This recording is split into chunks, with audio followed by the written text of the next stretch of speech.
engages women on how to contribute to national development. These stories and more plus sport and entertainment are all lined up in this edition of the news. Stay with us.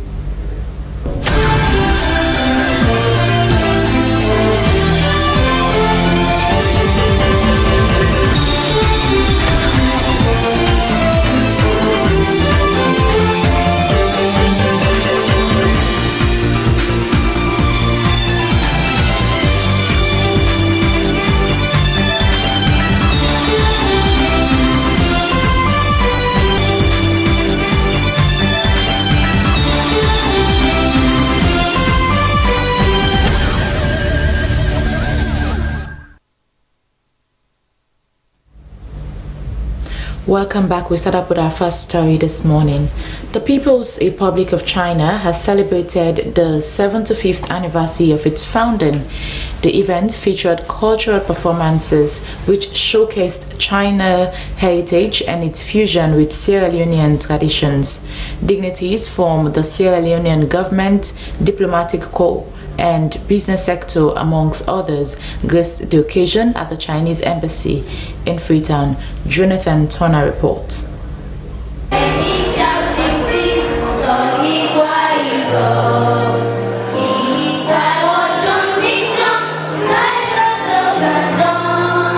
Attendees were entertained with traditional Chinese music, dance, and an exhibition that showcased China's historical achievements as well as its modern-day innovations. Vice President of Sierra Leone, Dr. Mohamed Julde Jallo, praised China for its tremendous contributions to Sierra Leone's development over the decades. He cited major infrastructural advancements, including the construction of bridges, roads, and government buildings. In 1971, Sierra Leone was among the African countries who stood up for China to secure a seat in the Security Council. Today, I want to reiterate and call on China, People's Republic of China, to reiterate the call of His Excellency Dr. Julius Maada Bio, who is championing the reform of the Security Council to ensure that Africa has got its rightful place in the Security Council in the permanent category. The Chinese ambassador to Sierra Leone, Wang King, expressed his country's deep commitment to further strengthening ties with Sierra Leone. China is willing to strengthen the synergy of development strategies with Sierra Leone, translate the important consensus of the two leaders.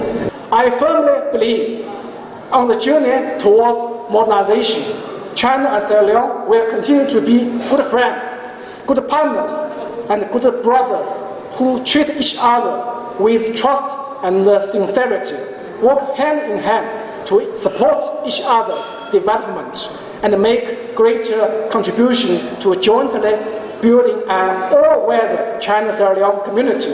Government ministers, diplomats from various countries, members, Sierra Leone's private sector, and representatives from international organizations commended China for its significant contributions to Sierra Leone's progress, especially in critical areas like education, in which Chinese scholarship and technical training program have empowered Sierra Leonean youth.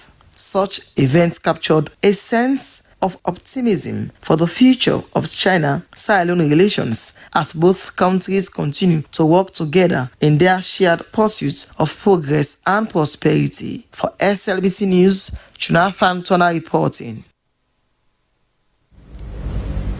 The Association of Clearing and Forwarding Agencies Sierra Leone has officially complained shipping lines to the local content agency Sierra Leone.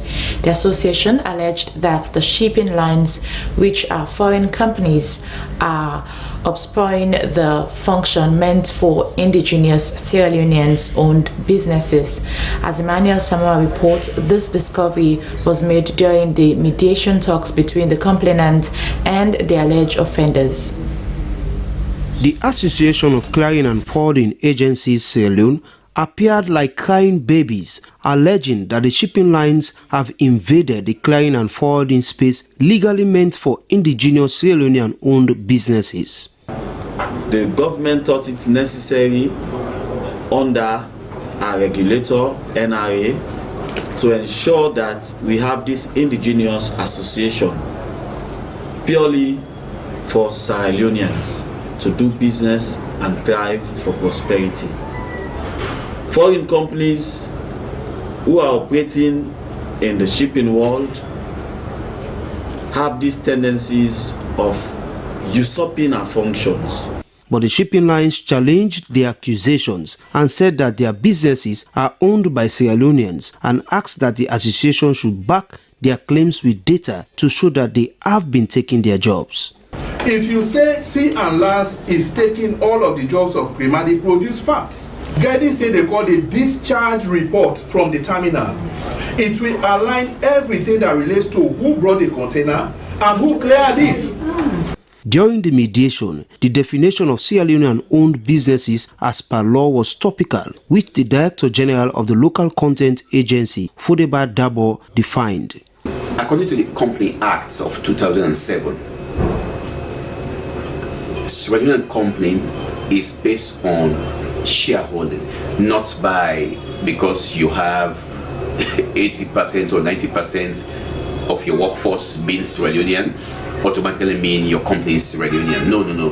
That's not what a Sierra Leonean company means. We want to be able to define Sierra Leonean company based on share. The shipping lines further alleged that the indigenous Sierra Leonean-owned clearing and forwarding businesses were not that financially capable to handle some large contracts. Guys gave us a guarantee. They said, could you be able to support our freight every month, $20,000? Are these our brothers prepared to sign such a contract to support in freight in the country and everything, and every month they want to ensure you have $20,000? The Association of Clearing and Forwarding Agencies refuted such claims. What they are saying is that we don't have the financial capacity, but they don't know our financial muscles. They don't know our financial strength. They are just assuming. So if they are saying we don't have the financial muscle, I will say that is not true. After over 2 hours of back and forth argument between the two parties, the mediator, who is the Director General of the Local Content Agency, Fodeba Dabo, told both parties that him and his team would investigate and implement the laws fully. The penalties are huge, and that's the reason why in my concluding remark I made it very clear that let them understand that they are talking to a regulator on behalf of the government of Sierra Leone. You should not be seen misleading governments with misinformation. The Association of Clearing and Forwarding Agencies Sierra Leone is a conglomeration of licensed clearing and forwarding agencies in Sierra Leone established by the 2011 Customs Act and the 2015 Customs Regulations mandated to do import clearing, export transit and freight forwarding among others. Emmanuel Samoa, SLBC. In recent years, Sierra Leone has witnessed a surge in disasters like building collapse, fire incidents, and other tragedies that have claimed lives and destroyed property. For the victims, recovery often proves difficult, especially in a country where a significant portion of the population remains uninsured. This lack of insurance causes more hardship for victims. Jonathan Turner has been looking at the importance of the insurance in a country like Sierra Leone, where life conditions can change at any time.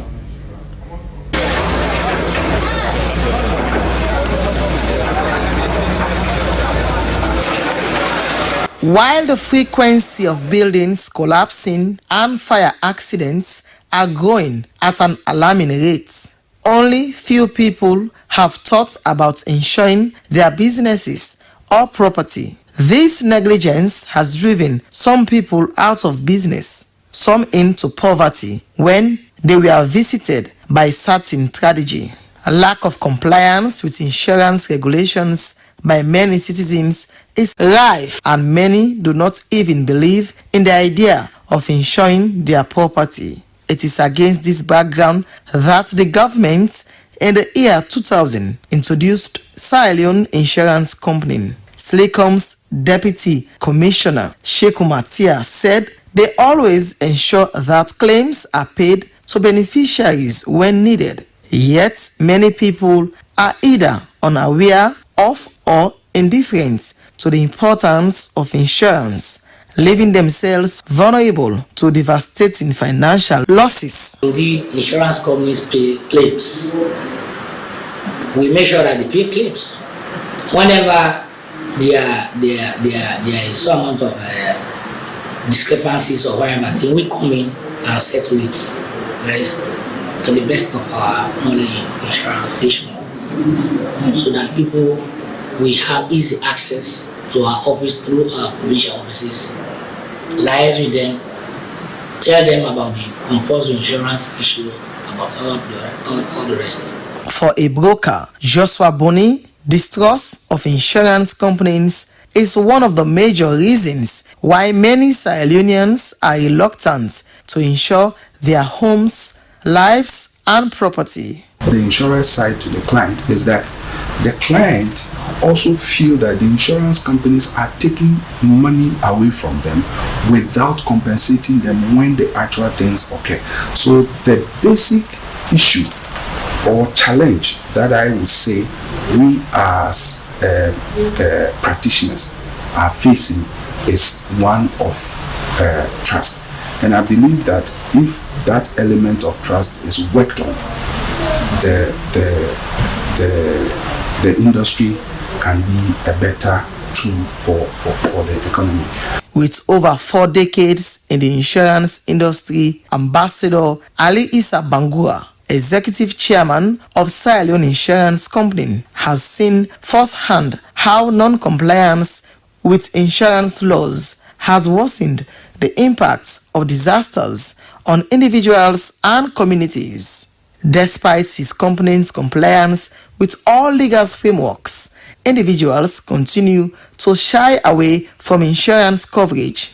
Ambassador Bangura calls for government intervention to enforce insurance laws more strictly and advocates for the digitalization of the insurance sector to improve efficiency and accessibility. The corporate institutions that insure against fire and such perils. Individuals, no. I can tell you 90% of the houses in Sierra Leone are not insured. We all know that. But there's a law that says tenantable properties must be insured. It is in the Act. But the question is enforcement. How do we enforce that? You see, it's not easy in a situation such as ours. One of the key concerns in the consequences of action, lawyer Ibrahim Mansaye of Mansaye and Associates Chambers highlights that when a house is uninsured, the legal consequences in the wake of disaster can be severe. Individuals could face fines or penalties for failing to comply with insurance laws, he emphasized. Particularly under the Insurance Act of 2016, when you look at Section 91 of the Act, basically it provides that if you do not comply with certain provisions of the Act and you're found guilty of that, you may be fined up to the tune of 10 million loans, which is now 10,000 millions, or face an imprisonment of 2 years. I would advise homeowners to insure their property not only against fire but also against other natural disasters. Despite these challenges, there are still citizens who recognize the crucial role that insurance plays in Sierra Leone's development and their personal safety. For these individuals, insurance represents more than just a financial tool. It offers peace of mind and protection against unforeseen strategies. We are seeing this disaster everywhere. We are seeing the houses being burnt and everywhere. We are seeing some unfortunate deaths, tragic. We are in terms of illness as well. We are seeing so many people in some deplorable condition, except they have to come to the masses to ask for financial help. And all of these things, if as Sierra Leonean, if you are part of this insurance, then it's a step in the right direction. Yes, I trust insurance company because waiting do a better way. I trust insurance companies because it is better that I have somewhere to save money than to spend all the profits after sales. Now I know if something goes wrong with my business, they will come to my aid. But if I go back to the insurance, then go able for help me. Education and awareness campaigns led by both government and private stakeholders are critical to reversing the current trend. In Sierra Leone, experts in the insurance industry say many citizens do not engage in insurance activities such as insuring their life, houses and other property, which in returns hinder them in terms of adversity. In a nation where disaster can strike without warning, the importance of insurance cannot be overstated. It is time for all Sierra Leoneans to embrace this vital industry for the protection of their lives, property and future. For SLBC News, Jonathan Turner reporting.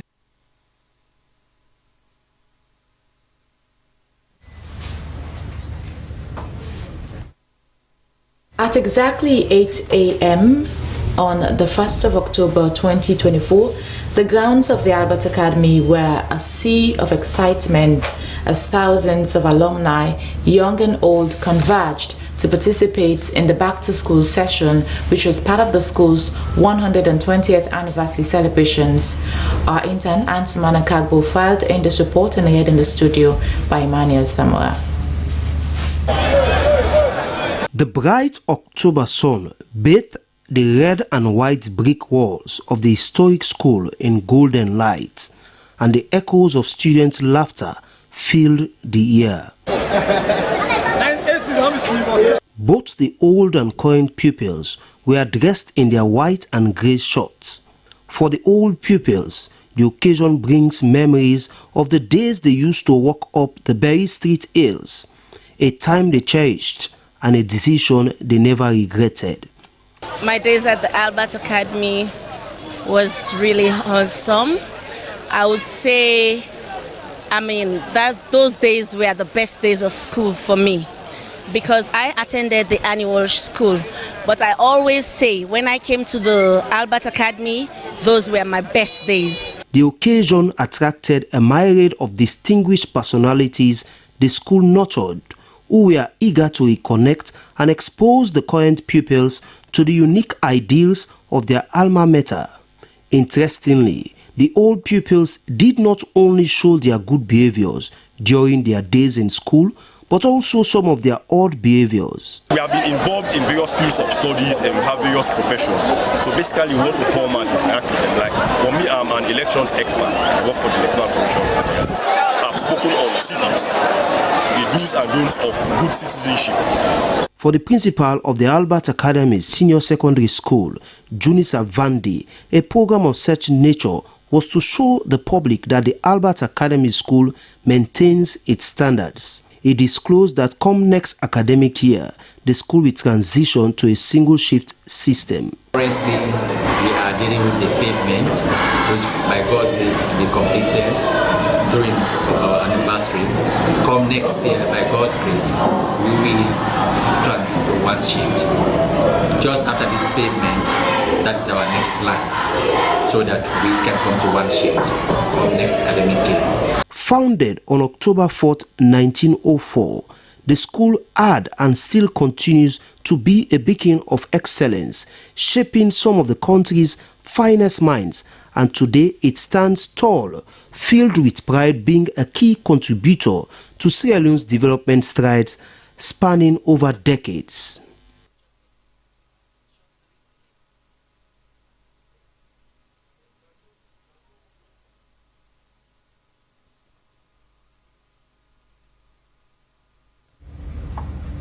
You're still watching news from the Sierra Leone Broadcasting Corporation. In Freetown, we continue with more stories.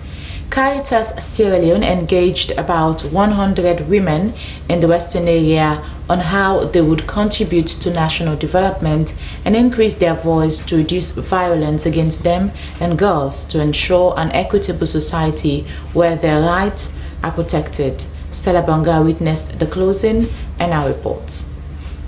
The two-day workshop, facilitated by Caritas Freetown Justice and Peace Commission through funds from TrueCare, brought together a diverse group of women, providing them with a platform to reflect on their sources of power and explore how to effectively apply them in their efforts to engage in governance and leadership roles within their communities and the society at large. The atmosphere at the Waterloo District Council Hall was one of empowerment, solidarity and collaboration as women shared experiences, learned from each other and experts, and committing to being catalysts for meaningful progress in their spheres of influences. Participants engaged in interactive presentations, discussions, and skills-building exercises designed to enhance their understanding of governance structures, leadership principles, and effective decision-making strategies. When they come out and can teach me, I think we learn a lot. This workshop has given me more insights on governance and decision-making processes. As a young leader, I will embark on awareness-raising sessions to young girls in and out of my community. 2 days, I will learn a lot.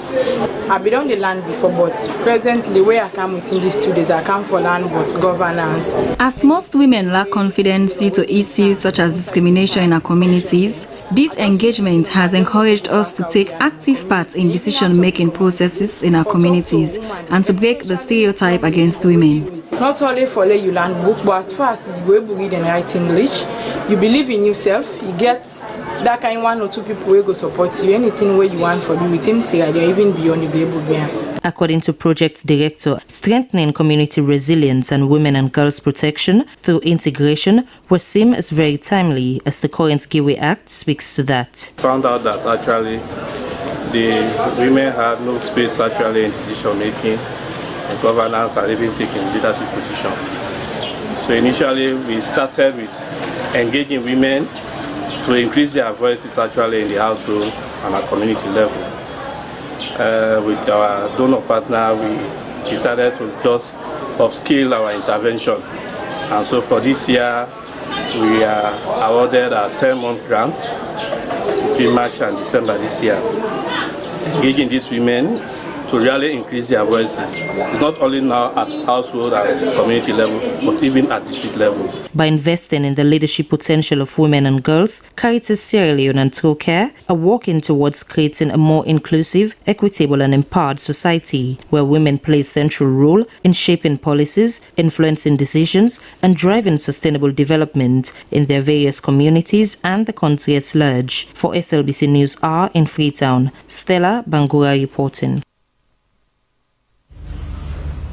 Sport remains a critical aspect of the school curriculum to improve on the infrastructure of the Prince of Wales Secondary School. Its Old Boys alumni has turned the sword for the construction of a multi-purpose sports building at the school grounds. The building would host major sporting disciplines. Moses Conte has more. Dance with me, prosperity to the prince's voice of sound, in 3 times 3. The turning of the sword for the construction of a multi-purpose sports complex at the Prince of Wales Secondary School will not only improve on sports infrastructure, but will also build the talent of young boys who are interested in building their career in various sporting disciplines. The current infrastructure for sport at the school ground is in deplorable state, and that has been a major hindrance to sport development at school level. Vice President Old Prince William's Association, Samuel John, said the building they will construct was becoming a reality because of solidarity among past pupils. We have a very formidable committee. Our chairman in the person of Justice Reggie Field is as as transparent as the word itself. We know that we live in different continents in the world, so we receive inflows from time to time. Money that comes into the coffer will be used for the intended purpose. So we have means, we have the fundraising committee, we have the media team that are trying to restore confidence in people that your funds will be used for the right purpose, and there is a clear line of transparency and accountability. The sports facility, according to the chairman, Centenary Celebration Committee, Justice Renald Sidney Finn, was to give back to their school. Australians all, it's a significant moment. We congratulate ourselves, and I continue to encourage Prince Williams everywhere, all over the world, because our footprints are all over the globe, to come forward at this time and let us together seize the opportunity, never forgetting that a broom straw on its own will not sweep as well as when the whole broom is together.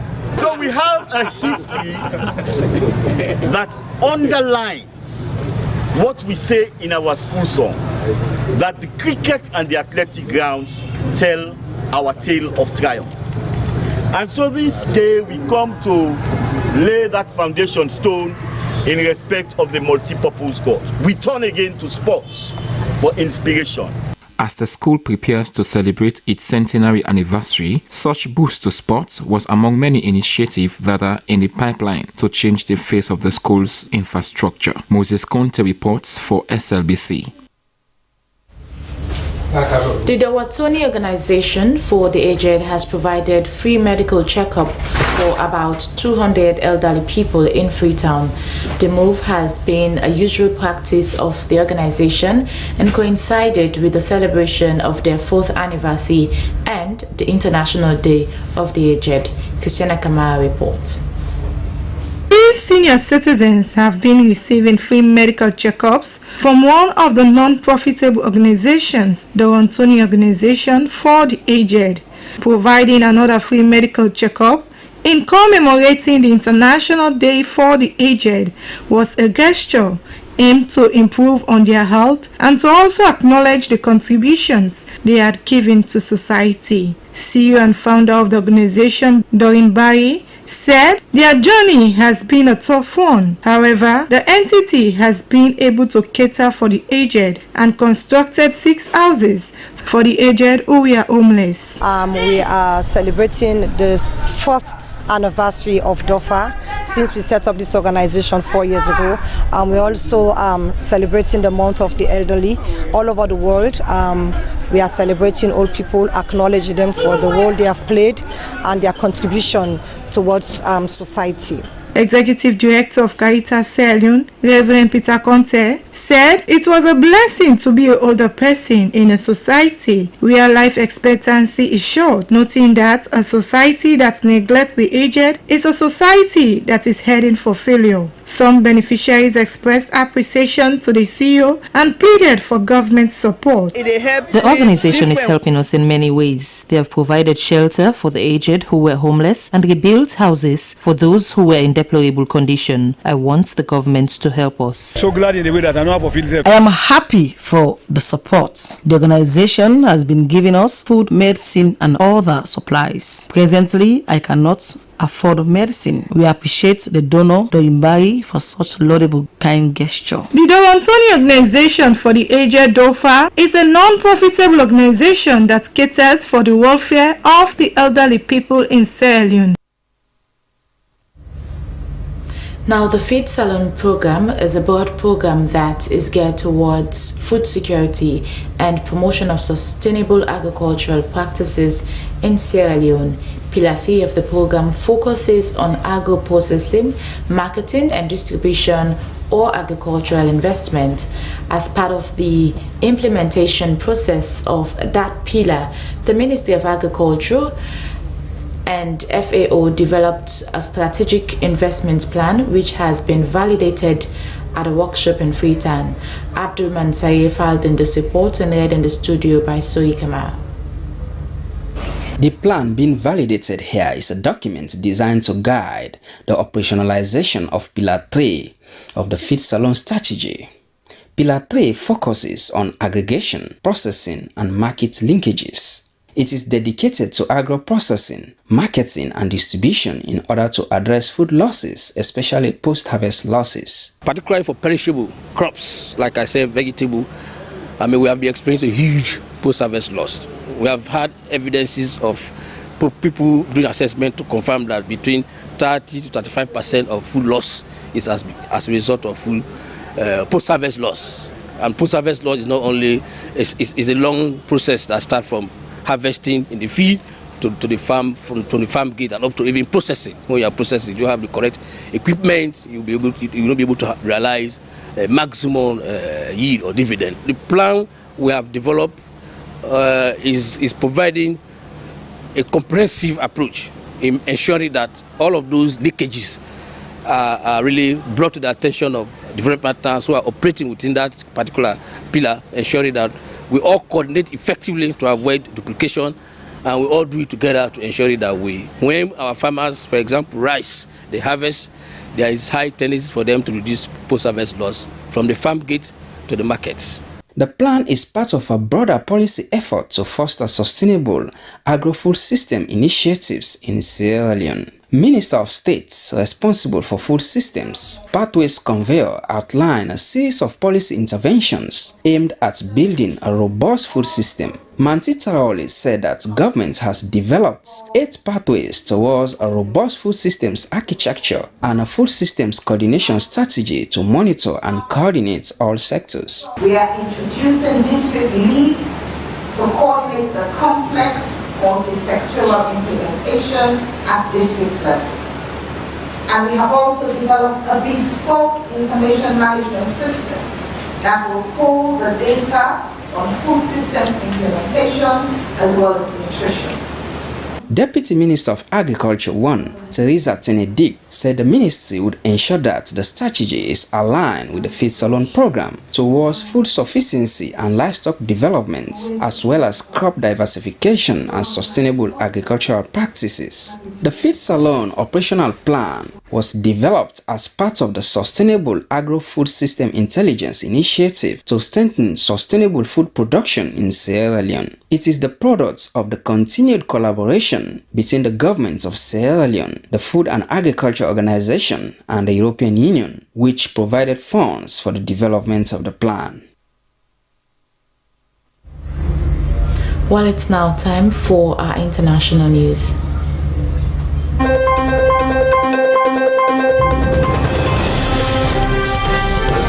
Hello and welcome to the International News Summary. My name is Daphne Zainab Kamal. The case of 2 black women who were allegedly shot and fed to pigs by a white farmer and 2 of his workers has caused outrage in South Africa.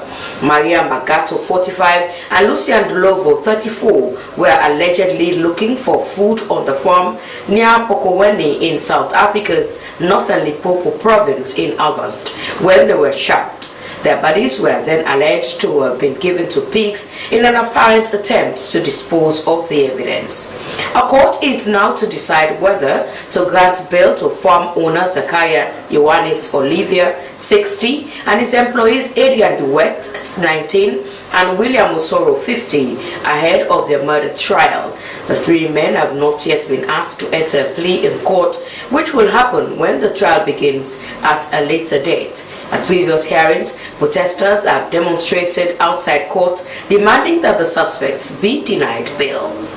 A top Sudanese general has said the army will press on with its offensive despite international efforts to broker a ceasefire in the 17-month civil war. Peace talks can go on, but the army will not stop for that, Assistant Commander-in-Chief Lieutenant General Ibrahim Kabil told the BBC. He was speaking just days after the army launched an operation to regain control of the capital Khartoum from the paramilitary Rapid Support Forces RSF. The 2 sides have been fighting since April last year, when their leaders fell out over the country's future. This has created a humanitarian catastrophe, with more than half the country facing hunger and millions forced from their homes. The general also hinted in the wide-ranging interview that the Sudanese authorities had weapons dealings with Iran and denied there was famine in the country. The Israeli Prime Minister has said that his country will respond to Iran's missile attack on Israel on Tuesday night. Iran fired about 180 missiles at Israel. Most were intercepted, which means stopped. Iran's attack followed Israel's invasion of Lebanon, which resulted in the killing of Hezbollah leader.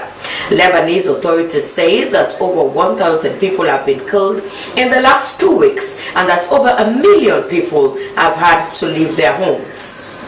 And finally, in the international news summary, a Scottish gangster who orchestrated a plot to smuggle cocaine worth £100 million from South America in boxes of bananas has been jailed for 20 years. Jamie Iceman Stevenson admitted directing the importation of the drug, which was seized by border force teams at Dover in September 2020. The other members of his gang were jailed for a total of 29 years. The plot was uncovered after an encrypted messaging platform used by criminals was infiltrated by French police. Stevenson had also planned to flood Scotland with millions of etizolam tablets, also known as street Valium, from a factory in Kent. The 59-year-old from Wooterglen in South Lanarkshire was a leading figure at the top level of organized crime in Scotland. He was once described as Scotland's answer to Tony Soprano, the mafia boss portrayed in television series The Sopranos. In 2022, he featured on a list of the UK's 12 most wanted men. Well, that's all we can share in this edition of the International News. My name is Daphne Zainab Kamara.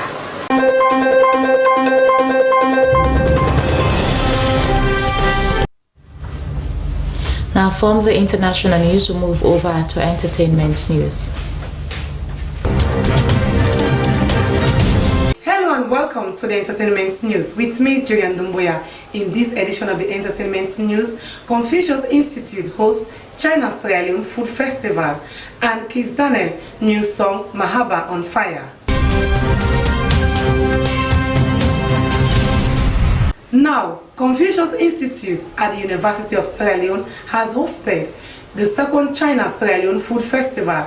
It is an event where cuisines from China and Sierra Leone are bought and shared so people will experience culture through food. Let's join Esther Sako for more on that. You are what you eat, savor the flavors and embrace the culture. This was the theme of the second China Sierra Leone Food Festival organized by the Confucius Institute at the University of Sierra Leone. Today's festival is part of our efforts to enhance our cultural exchanges will definitely increase the mutual understanding and strengthen our friendship and help to create better and more promising future of our relations. Since the National Day of China is approaching, I would like to conclude by saying some words to the Chinese community in Sierra Leone. Different restaurants, organizations from both cultures converge at the Tai Chi Garden, bringing lots of delicacies that are unique to both countries to share the food culture and experience the taste. These are Chinese tea. We have the green tea, the black tea, there's a jasmine tea, and so far so good. We all know that Chinese tea is very healthy. Green tea helps you to lose weight and keeps you fit, and the black tea refreshes you too. The jasmine tea is kind of herbal, very healthy too. We have prepared the delicious food started from here. This is bunny heart temptations seafood soup, and this is very traditional and delivered Chinese food. And also we prepare this kind of glutinous rice chicken, and this is also very traditional and very delicious, nice food. This is show our food. This dumpling and the fried rice, chicken wings, this all is our specialties. And we have over 80 years history in Freetown. The event was well attended by different nationals and dignitaries to experience this one-of-a-kind event to be hands on this food culinary showcase, as food is a gateway to culture. A few days ago, Kiss Daniels released a teaser of his new song, Mahaba and We Must. Though these two hitting up social media, Mahaba is fans' favorite as most people vibe to it. The most talked about among them is the video done by Kiss Daniel and his wife. Of course, fans are impressed with the way his wife MJ vibes to it.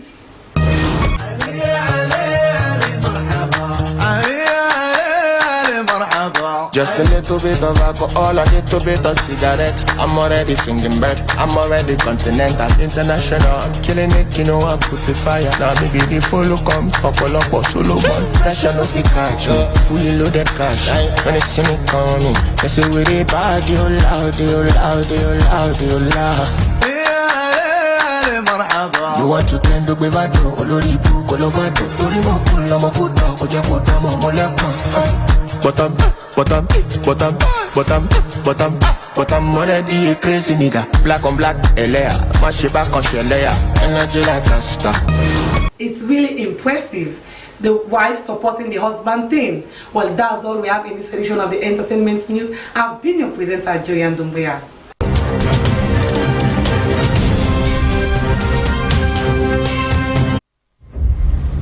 From the Entertainment News, let's now find out the latest in sports.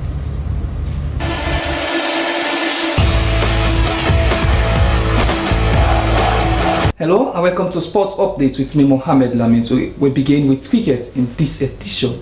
The chairman of Cricket Sierra Leone has announced that Sierra Leone will host the ICC Men's Africa Sub-Region Qualifiers in 2026. Francis Trevor Samoa made the statement during an interview at the ongoing ultra-modern cricket facility at the Havelock grounds for Abbey College. Here's the story.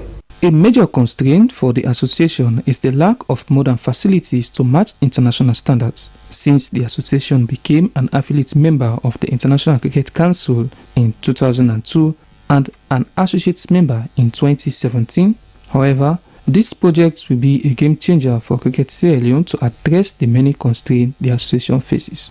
The second phase of a $7 million project by Cricket Sierra Leone, which seeks to provide an ultra-modern cricket facility at the Havelock grounds for Abbey College, is ongoing. Administration, they allocated a piece of land to cricket for the construction of an ultra-modern cricket facility that will include 2 cricket playing grounds, 1 ultra-modern indoor training facility, 2 outdoor practicing nets that will have up to 30 practicing nets. And also we are looking forward to construct other facilities like swimming pool for the players. He added that the facility will be managed by the University of Sierra Leone, and Cricket Sierra Leone will supervise and provide maintenance. This facility, upon completion, will be used to host international games and local tournaments and train more people to match international standards with the facilities. From 2005 to date, we have not been able to host as a result of the condition of this ground. So once the facility is completed at the Abbey College, we will start hosting international tournament. We are looking forward to hosting the first tournament in 2026, 2 years from now. We expect the project, the first phase of the project to have been completed by 2026, so that it will be ready to host the ICC Men's T20 Cricket World Cup African Sub-Regional Qualifier. The chairman called on the government and partners to give the needed attention to complete the facility. Slbc Sports, Mohamed to reporting. In the international scene, we turn our attention to football development. Former Manchester United and France fullback Patrick Evra has informed the footballing community about his new app called Players, designed to help connect footballers to scouts and agents in the football industry.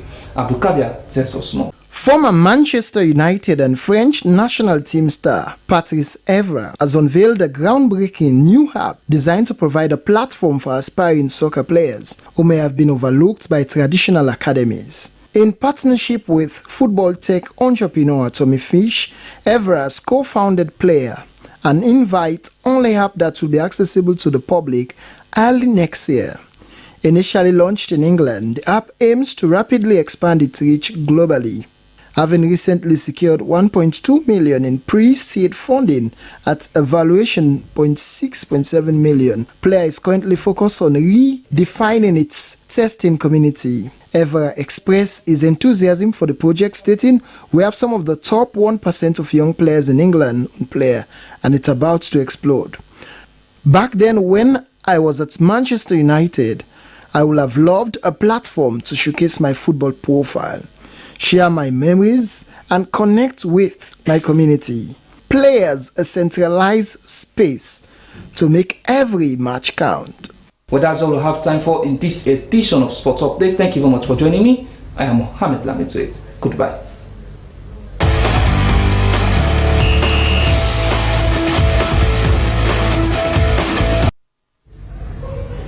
Many thanks to our sports desk for that update, and that's all in this edition of the news. Now to end the news, your top stories again. Statistics Sierra Leone with UNFPA convened its inaugural advisory committee meeting at the New Brookfields Hotel.